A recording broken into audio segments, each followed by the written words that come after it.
J'imagine que tu reconnais ce petit garçon souriant avec sa queue de singe et son nuage magique. Cette image date du 20 novembre 1984 et c'est la première fois que les lecteurs du Weekly Shonen Jump découvre Sangoku. Un héros énergique au grand cœur, un peu con-con, il faut se le dire, mais toujours prêt à se battre pour ses proches et ses idéaux. Le succès sans précédent de Dragon Ball établira des codes que les shonen suivants réutiliseront pour reproduire la recette du succès. Du coup, quand le 6 mars 2017, un nouveau manga était prépublié avec comme personnage principal un scientifique de 16 ans pas mal sarcastique, un personnage loin des héros de shonen que l'on a l'habitude de voir, et qui a comme principale force ses connaissances scientifiques, honnêtement, ça hype moins que mon académie de héros ou des combats de sorcellerie. Et pourtant, le succès est au rendez-vous. Comment ça se fait? Et plus globalement, comment la science s'est créée une place dans nos animés et nos mangas favoris pour qu'un ovni comme Dr Stone puisse voir le jour?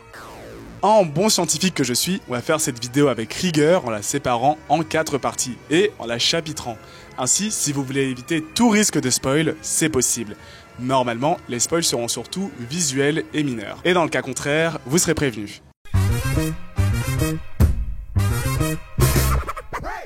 Comme l'indique son nom, la science-fiction consiste à raconter des fictions qui reposent sur le progrès scientifique et technique que l'on obtient dans le futur. Merci Wikipédia. Du coup, beaucoup d'auteurs s'y sont essayés. Le dieu du manga, Osamu Tezuka, plus de 700 œuvres à son actif, c'est une dinguerie d'être surnommé le dieu du manga, tellement d'aura, bref. Il est à l'origine du tout premier manga de SF, Lost World, en 1949. Et il en a fait d'autres aussi, comme Metropolis ou Next World. Mais surtout, ce même monsieur crée le premier animé diffusé à la télévision japonaise, Astro Boy, en 1963. Et c'est clairement de la science-fiction. Dans le futur lointain d'Astro Boy, les années 2000... Ici, la science a atteint le stade où les robots font partie intégrante de la société. Les plus sophistiqués d'entre eux sont capables d'exprimer des émotions et peuvent presque se faire passer pour des humains. Un futur comme ça pose pas mal de questions vis-à-vis du droit de robots. Par exemple, est-ce qu'ils doivent être traités comme des humains? Ces questionnements super intéressants vont être traités avec une vision plus mature dans l'œuvre Pluto de Naoki Urasawa, qui est inspirée de l'un des arcs d'Astro Boy. L'animé est en 8 épisodes sur Netflix si vous voulez. L'impact de Astro Boy est immense. Premier animé de l'histoire, comme j'ai dit, mais le format des animés avec un épisode par semaine de 20 minutes, c'est lui qui l'a instauré. Et puis, il s'est même exporté, créant les primo-weeb internationaux. Après, on reste dans les années 60-70. Et malgré le boulot de l'Astro Garçon, en Occident, les animés, c'est loin d'être mainstream. Et pour beaucoup, c'est surtout vu comme un truc pour les enfants. Mais tout ça, ça va changer grâce à une autre œuvre de science-fiction. Bon, son héros ne vole pas, mais il a vachement plus de drip avec sa moto rouge.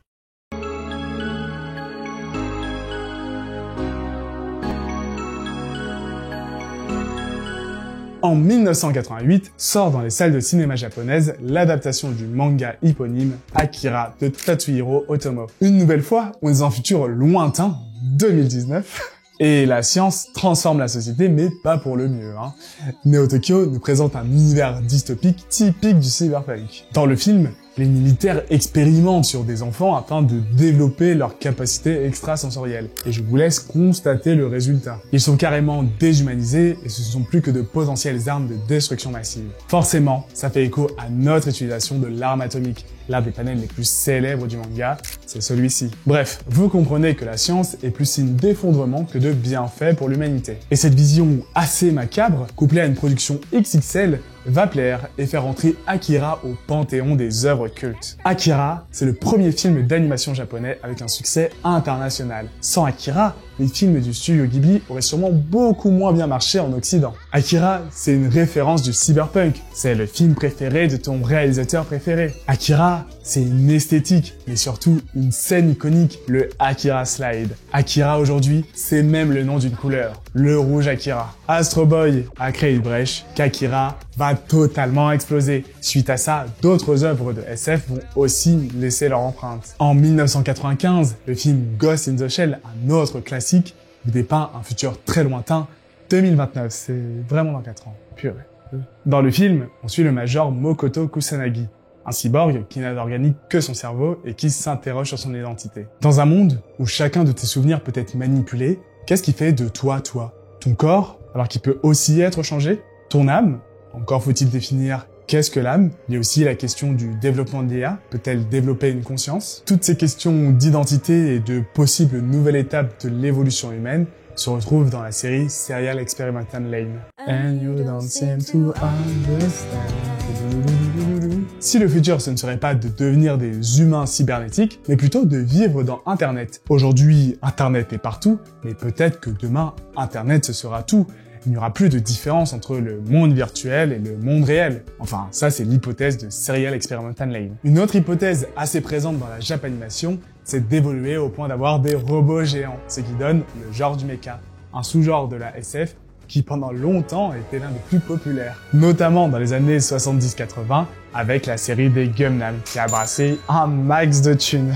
Petite parenthèse, mais j'ai trop envie de voir le Gundam géant de Obaida. Toujours côté mecha, il y a Evangelion qui a marqué les esprits pour l'aspect psychologique de son œuvre et pour son opening cultissime. Bon, aujourd'hui les mechas c'est beaucoup moins tendance, ce qui n'est pas pour me déplaire, hein, c'est loin d'être mon genre préféré, même si j'ai adoré Code Geass et Gurren Lagann. N'empêche, beaucoup d'œuvres considérées comme cultes et pionnières de la Japanimation sont des œuvres de science-fiction. La science ici est surtout un outil de réflexion philosophique et sociétale. Pour parler du rôle de la technologie dans la guerre, d'identité, de transhumanisme, d'IA, plein de questionnements super intéressants et plus concrètes que jamais. Ces œuvres sont des avertissements en quelque sorte. Pour que la science ne signe pas la fin de l'humanité, il nous faut avoir une éthique irréprochable.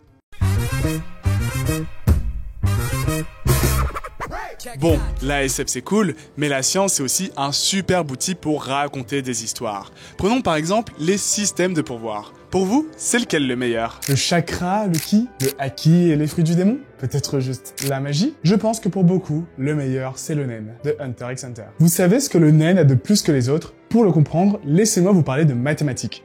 Par pitié, ça va être simple et ça va bien se passer, ne quittez pas la vidéo. Tout va bien. Si les maths ont un peu cette aura de science immuable et sacrée, c'est grâce à une seule chose, sa construction. Tout part des axiomes, c'est la vérité de base, ce que l'on admet sans démonstration. C'est par exemple dire que deux droites parallèles ne se croiseront jamais, ou si A égale B et B égale C, alors A égale C. C'est à partir d'axiomes bien définis que l'on va pouvoir construire des théorèmes et des raisonnements qui, eux, devront être démontrés. Et par le nen, c'est un peu construit comme les maths. On nous introduit le nen, l'art de manipuler son aura, qui a ses 4 principes de base, le ten, le hatsu, le ren et le zetsu. Ces briques élémentaires vont être utilisées pour créer des techniques avancées, littéralement. Gyo, In, En, Shu, Ken, Ko et Ryo. Si on prend le N, c'est la combinaison du Ren et du Ten. Et à ça, on ajoute la spécialisation, qui définit les types d'aura. Renforcement, transformation, émission, matérialisation et spécialisation. Cela permet à chacun d'avoir son propre style de combat. Tout comme les bases des mathématiques qui sont utilisées pour traiter des domaines et des problèmes de plus en plus complexes. Et pour lesquels chacun aura plus ou moins d'affinité. Ou pas d'affinité du tout si vous êtes allergique aux maths. Cette rigueur, au niveau des règles du nen, participe à accroître notre suspension d'incrédulité. C'est le fait d'accepter pleinement de croire des choses irréalistes, ce qui est indispensable pour se plonger pleinement dans une œuvre fantastique. Le nen, c'est le système de pouvoir qui ne se contredit pas, contrairement aux autres qui le font par moments ou introduisent de nouvelles règles, ce qui est risqué. Les power-up surprises ou le manque de continuité logique, c'est le meilleur moyen d'avoir des remarques du style « le pouvoir de l'amitié ». Hop là, petite balle perdue pour Fairy Tail. Mais je suis obligé, parce que en vrai, on pouvait mêler une approche cartésienne avec de la magie. Il y a même un animé qui le fait très bien.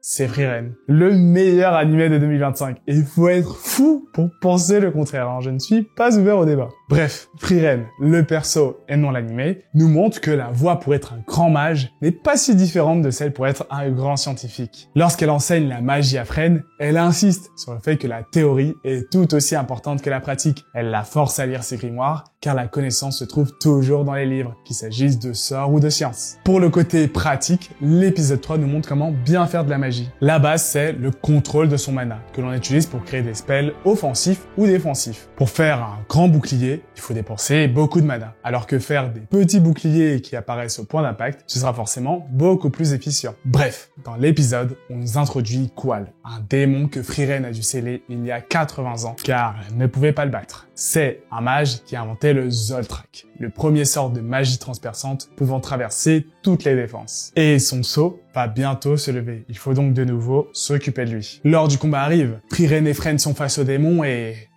c'est un match. J'ai presque de la peine pour lui. Toutes les attaques de Qual se sont fait contrer par le bouclier le plus basique. En fait, pendant toutes ces années, les mages de tout le continent se sont réunis pour contrer ce sort. Ils l'ont analysé, fait des tests et in fine, trouvé un contre. Les avancées défensives sont si grandes que maintenant Zoltrak est une attaque banale. Comme quoi, l'approche scientifique, c'est peut-être ça le meilleur des pouvoirs. Faisons un test. Je vous ai mis 3 personnages à l'écran, et pour vous, c'est lequel le plus fort? C'est assez évident que c'est l'ado aux cheveux blancs de 1m68. Bon, si tu ne sais pas qui c'est, laisse-moi te présenter Accelerator. Bon, son nom est nul à chier, mais son pouvoir par contre, c'est peut-être l'un des plus stylés que j'ai jamais rencontré, tout animé confondu. C'est simple, le mec peut contrôler les vecteurs. Si tu te souviens un peu de tes cours de maths, un vecteur c'est un objet mathématique que l'on représente par une flèche et qui se caractérise par 3 choses, sa direction, son sens et sa norme. Les vecteurs, notamment en physique, sont indispensables pour l'étude du mouvement de toute chose ou la modélisation de grandeur, comme le champ gravitationnel. Donc un gars qui contrôle l'unité de base qui sert à décrire tant de choses, a un potentiel presque infini. Dans la série, son pouvoir prend 2 formes. Une barrière réflectrice passive qui va rediriger les attaques qui doivent le blesser, c'est un passif, donc c'est complètement broken. Et l'autre pouvoir du coup, c'est le contrôle actif des vecteurs. En jouant sur la norme d'un vecteur, il peut transformer un simple choc en tremblement de terre, un petit bond en déplacement hyper rapide. En jouant sur le sens et la direction, il peut voler, manipuler le sang, un peu comme la boss Katara, voire même manipuler les pensées, en jouant sur le flux électrique des neurones. Son pouvoir fait de lui un dieu sur Terre, mais heureusement, il a quand même un point faible. C'est sa faculté à effectuer les calculs des vecteurs qu'il modifie. Une limitation qui matche parfaitement avec son pouvoir. J'adore. Après, du peu que j'ai vu, l'anime en lui-même était très mid.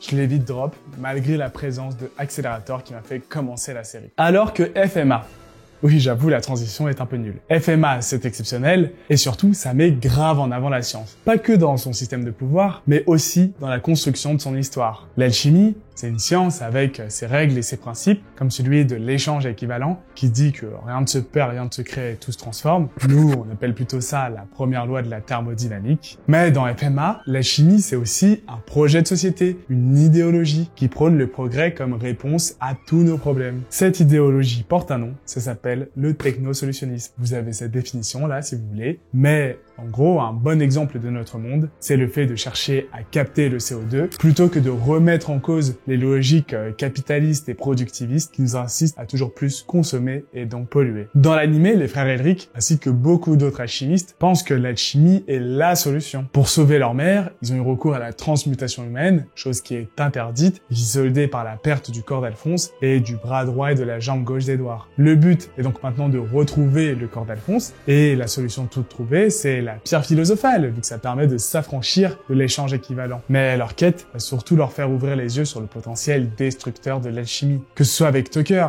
un alchimiste d'État qui, sous couvert du progrès, ne va pas hésiter à transformer sa propre fille en chimère.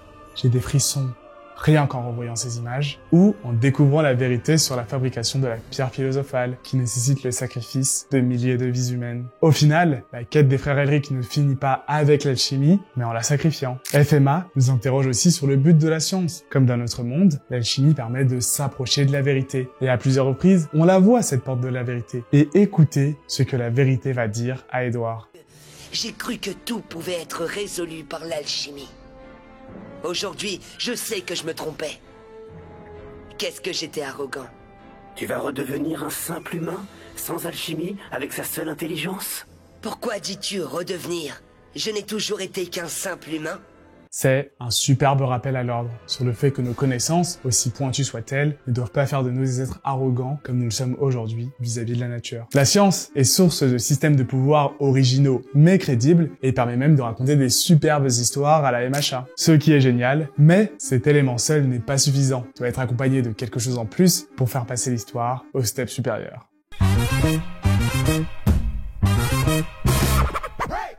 Normalement, on est tous d'accord pour dire que Death Note c'est incroyable. C'est dû au Death Note, et plus particulièrement aux règles du Death Note. On est de nouveau dans les systèmes de pouvoir bien faits et rigoureux. Mais Death Note, c'est exceptionnel parce que c'est Light qui l'a trouvé, et qu'il affronte elle, le plus grand détective de la planète, ce qui donne des superbes passe-passe. Au début, je voulais illustrer mon propos avec des sons comme rap catéchiste ou vinyle, mais j'ai opté pour The Way de Ariana Grande. Bref, dites-moi vous auriez mis quoi vous? Pour revenir à Death Note, la phase où Light prépare un plan pour se faire disculper lui et Misa Misa en modifiant des règles dans le Death Note, j'ai trouvé ça brillantissime. Et malgré tout, jusqu'au bout, elle reste persuadée que c'est lui Kira.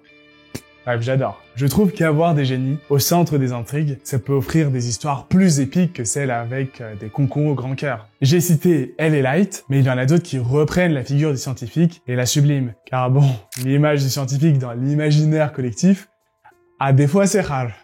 Heureusement les weebs, on a grandi avec Conan, qui nous émerveille par son ingéniosité à résoudre des cas de plus en plus perchés mais qui restent cohérents. Quand le moi de 7-8 ans regardait Détective Conan à la télé, perso, je le trouvais tout aussi stylé qu'un Naruto. Un peu plus récemment, on a eu droit à un autre duel de gros cerveaux avec la série Moriarty the Patriot. On suit Moriarty, l'ennemi de Sherlock Holmes, qui, tout comme Light, a son propre sens de la justice. C'est un génie révolutionnaire, un conseiller en crime qui n'hésite pas à utiliser des moyens illégaux si ça peut lui permettre de rétablir de la justice sociale. Ce mec veut faire tomber l'aristocratie corrompue anglaise, qui oppresse les plus faibles. En fait, c'est un pirate déguisé en prof de maths. J'adore. Autre détective, le plus grand de tous les temps, Renpo Edogawa, qui vient de l'anime Bungo Stray Dogs. Une vraie pépite cet anime, vraiment, allez le regarder. Je vous fais un petit topo. On suit un groupe de personnages ayant des super pouvoirs et qui forment une agence de détectives, s'occupant des affaires que la police traditionnelle ne peut pas résoudre. Surtout quand la mafia portuaire est impliquée, parce que eux aussi ont des super pouvoirs. Donc, dans ce cast de détectives, Renpo est le meilleur de tous, et son pouvoir, c'est la super déduction. Il peut résoudre des enquêtes en un claquement de doigts avec toutes les preuves et les circonstances qui vont avec. Sauf que, spoiler, Renpo n'a pas de super pouvoir. Il a juste un sens de la déduction hors norme, ce qui lui permet d'avoir sa place aux côtés des autres et de leurs super pouvoirs. Désolé, mais je trouve ça beaucoup trop stylé. Dernière anecdote sur son nom, il s'appelle Renpo Edogawa, et dans Bungo Stray Dogs, la plupart des personnages portent le nom d'auteurs de littérature. Renpo Edogawa, c'est l'un des pères fondateurs de la littérature policière japonaise. Et vous savez qui s'appelle aussi Edogawa? Conan Edogawa, qui fait du coup référence à cet auteur et à Sir Arthur Conan Doyle, la personne qui a écrit Sherlock Holmes. La boucle des détectives de la Japanimation est bouclée.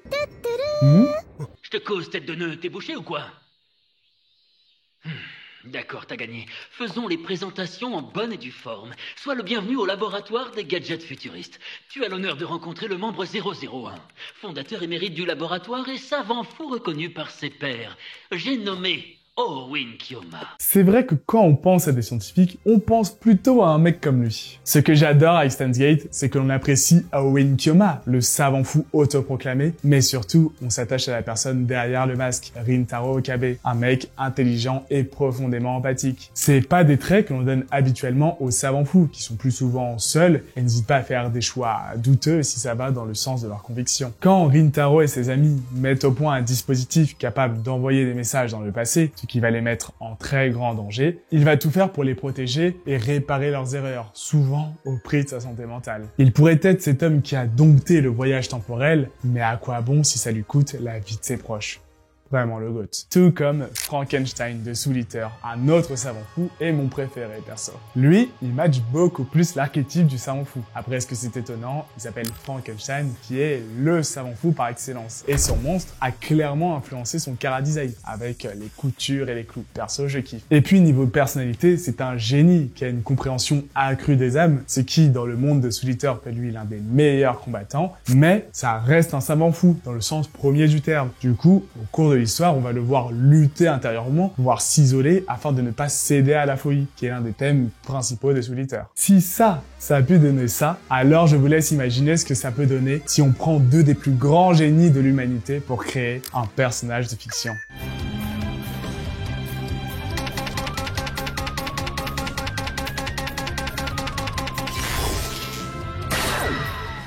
Assez tôt dans One Piece, on nous parle du docteur Vegapunk, l'homme qui a 500 ans sur le reste de l'humanité. Très stylé comme titre. Et en vrai, tout comme les scientifiques de notre monde, on ne met pas assez de crédit sur tout ce qu'il a apporté au monde de One Piece. C'est lui qui a mis au point le granit marin, permettant aux navires de la marine de traverser Calm Belt sans se faire attaquer par les rois des mers, et aussi d'arrêter les utilisateurs du fruit des démons avec les menottes en granit marin. C'est lui qui a compris comment les pouvoirs du fruit des démons étaient transmis, qui a permis d'avoir avoir des armes qui ont des fruits du démon. Personnellement, je trouve que l'arme de Kisame a un peu cette vibe.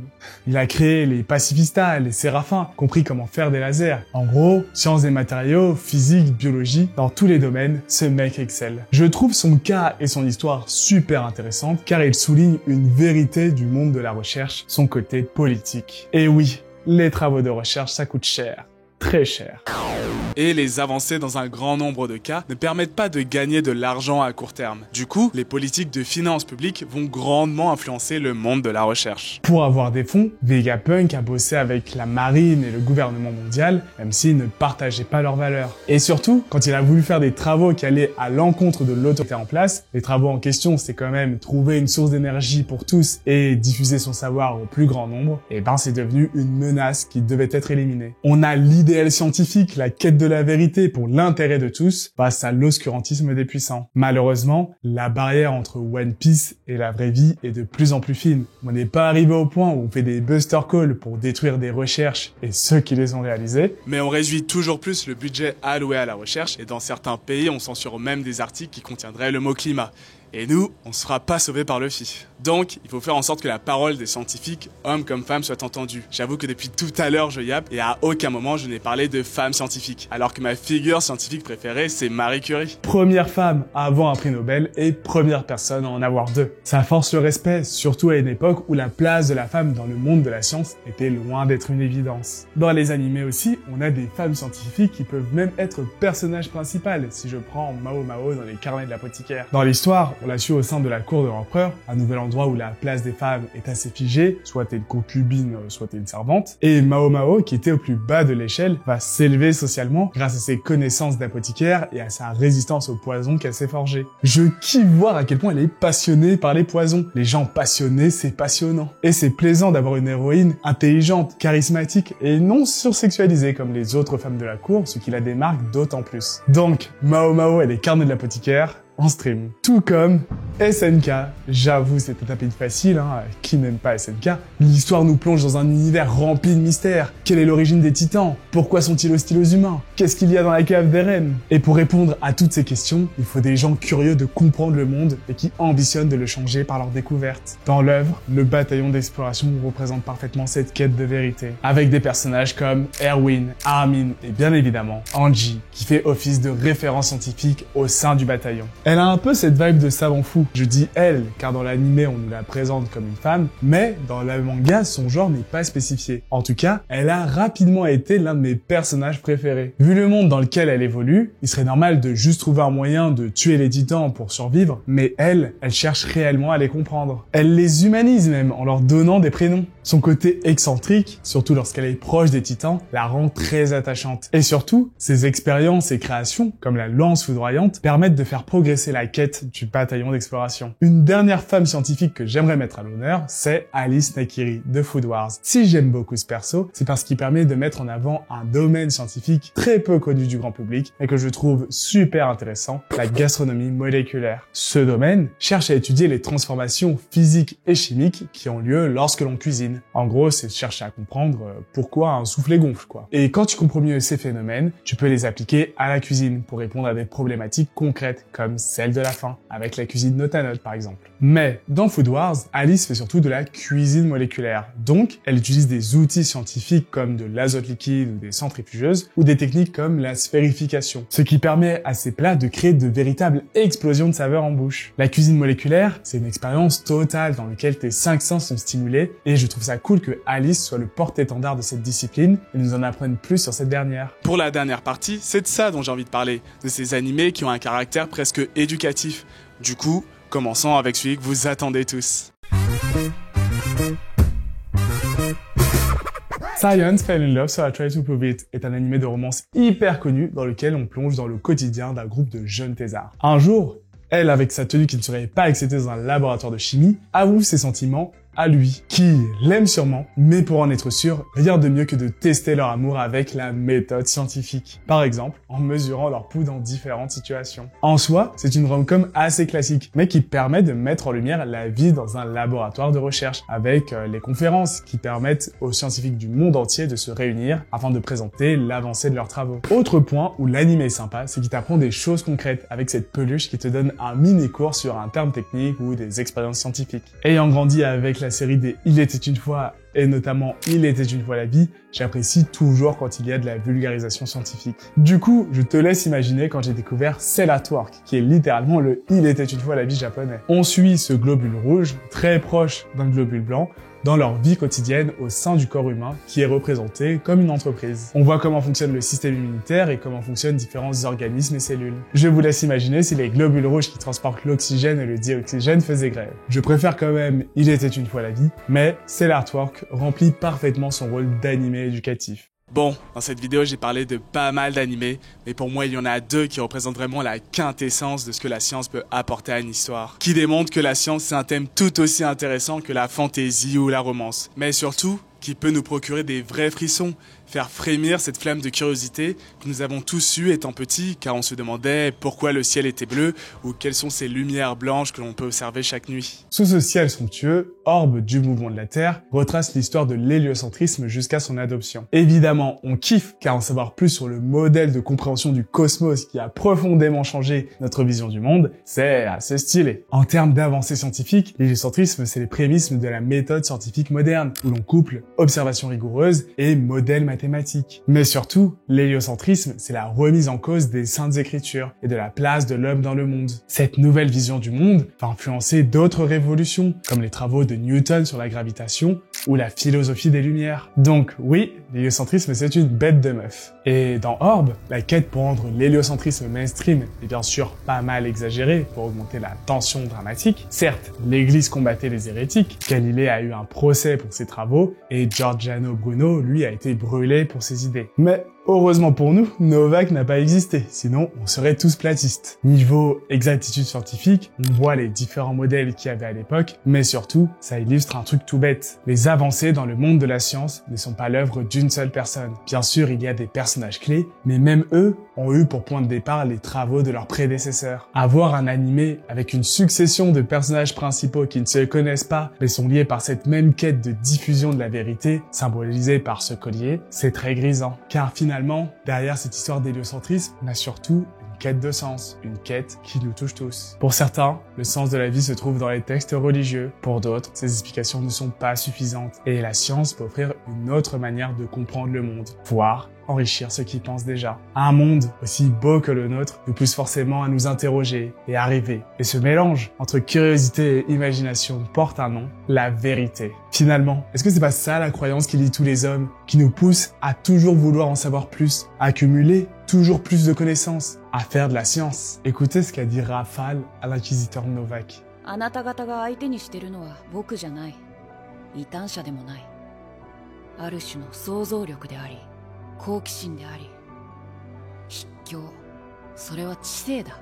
Il a raison, personne ne peut dompter la vérité. Dans Orbe, le dernier épisode s'intitule Point d'interrogation. Ainsi, on comprend que la quête de la vérité passe par le savoir, mais surtout par la capacité qu'ont les hommes à se demander pourquoi, à douter en avançant, à croire en rebroussant chemin. Un bon mantra pour percer les secrets de l'univers et y trouver sa place. Vous avez pas des frissons là? Moi j'en ai un peu honnêtement. Alors que l'on parle d'un animé de 25 épisodes qui retrace même pas 200 ans d'histoire. Donc je vous laisse imaginer si on repartait à l'âge de pierre.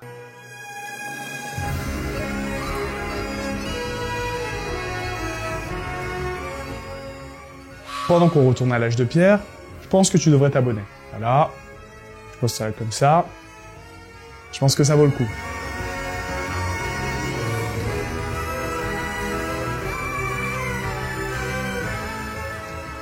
Perso, comme dans Orb, le fonctionnement de la nature m'a toujours émerveillé, mais je crois que ce que l'homme a réussi à faire en quelques milliers d'années m'impressionne tout autant. On est passé d'avoir des outils en pierre à Internet. Quel chance j'ai d'être né à l'époque d'Internet. On est tellement stupéfait par notre propre ingéniosité qu'aujourd'hui encore, certains pensent que c'est des extraterrestres qui ont fait les pyramides. Dr Stone sublime tout ce que j'ai abordé dans cette vidéo. C'est une œuvre de science-fiction qui dépeint un vrai futur lointain, l'an 1538, par lequel l'humanité serait retournée à l'âge de pierre. Dans ce contexte, avoir de l'électricité, c'est tout aussi avant-gardiste qu'avoir des robots géants. Ensuite, parmi les génies, Senku est bien classé et l'histoire avance au fur et à mesure des avancées scientifiques. Pour combattre la force brute de Tsukasa, le royaume de la science va développer la poudre à canon et un téléphone. Mais, ce qui est super, c'est qu'on a la roadmap pour avoir la dite innovation et qu'on suit comment ils ont eu chacun des matériaux nécessaires. Du coup, niveau suspension d'incrédulité, on est au top. J'y pense, mais les voir galérer à faire un téléphone, c'est comme suivre un arc d'entraînement avant un combat. Sauf que là, on peut vraiment s'entraîner comme Senku, ce qui est follement excitant. Pour être honnête avec vous, les vidéos que je voulais faire sur YouTube, c'était reproduire les expériences de Senku. Bon, au final, je ne l'ai pas fait. Dites-moi si vous auriez aimé, mais j'ai quand même choisi une PP et un pseudo qui font référence à Dr Stone. Animé, dont la science est l'un des thèmes majeurs. Dr Stone, c'est le manga qui te fait constater la place et l'importance qu'ont la science dans notre civilisation. À l'âge de pierre, l'humanité a adopté comme stratégie de survie la création de sociétés afin de coopérer plus efficacement. Mais le problème, c'est que tout le monde ne naît pas avec les mêmes dispositions. Et pour que la loi du plus fort ne s'applique pas, les armes scientifiques sont l'un des outils qui permet à tout le monde d'être sur un même pied d'égalité. Bien sûr, leur utilisation doit être encadrée par les différentes sociétés. Vous imaginez un pays où tout le monde pourrait disposer d'une arme à feu?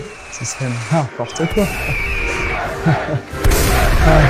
Bref, la science a un caractère universel et égalitaire. Et c'est cette vision que Senku défend face à Tsukasa ou au Dr Zeno. Tsukasa méprise la société contemporaine car la science a permis à l'homme de s'affranchir de l'état de nature. Et la dérive du progrès, c'était de créer des concepts comme la propriété privée ou le capitalisme. Des concepts qui subsistent que si certains sont exploités et d'autres privilégiés. Sans compter les dégâts environnementaux qu'ils laissent. Le Dr Zeno, qui lui est un homme de science, déplore surtout que la société ne soit pas dirigée par les plus intelligents. Les décideurs devraient avoir une véritable expertise, ce qui leur permettrait de faire les meilleurs choix. C'est ce qu'on appelle une technocratie, et évidemment ce serait lui le chef de ce nouvel ordre sociétal. Pour lui, la science est donc un outil de pouvoir, et il a un caractère beaucoup plus individualiste. Leur vision, à Tsukasa ou au Dr Zeno, sont très légitimes, mais le problème c'est surtout les méthodes qu'ils emploient. Senku est bien conscient des problèmes de la société moderne, mais lui a une vision beaucoup plus optimiste, car notre modernité c'est...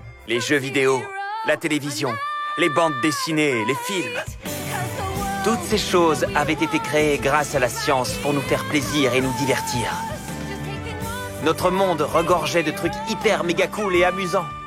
Pour certains, c'est juste des distractions, mais pour d'autres, ça fait rêver. Pour Senku, le progrès permet à tous de rêver plus grand. Et en plus, ça apporte des biens qui mettent tout le monde d'accord, notamment en médecine. Offrir une bonne santé à toute l'humanité, c'est un projet que personne ne pourrait refuser. C'est même comme ça qu'il a gagné la confiance des habitants du village, car il leur a promis qu'il pourrait faire un antibiotique qui pourrait soigner Ruri. Perso, la scène où Ruika peut enfin voir le monde tel qu'il est grâce au verre que Senku lui a fabriqué, c'est l'une des plus belles scènes de l'anime. J'aimerais citer Victor Hugo qui disait que le progrès, c'est le mode de l'homme. Ainsi, c'est à nous de savoir ce que l'on adosse à cette idée. Dr Stone nous présente différentes visions du progrès et une rétrospective de notre civilisation issue de milliers d'années de savoir cumulé, ce qui est sur bien des aspects fascinant à suivre. Tout comme cette vidéo, enfin je l'espère pour vous. Si j'ai pu vous apprendre quelques trucs ou vous donner envie de mater certains animés, alors j'ai tout gagné. Il y a mes réseaux et des liens pour approfondir ce que j'ai développé dans cette vidéo. N'hésite pas à me parler de ta vision de la science dans les animés. On a fait les noirs dans les animés, la mode dans les animés et maintenant la science dans les animés. On parle de quoi la prochaine fois? C'était Kuzen, plus.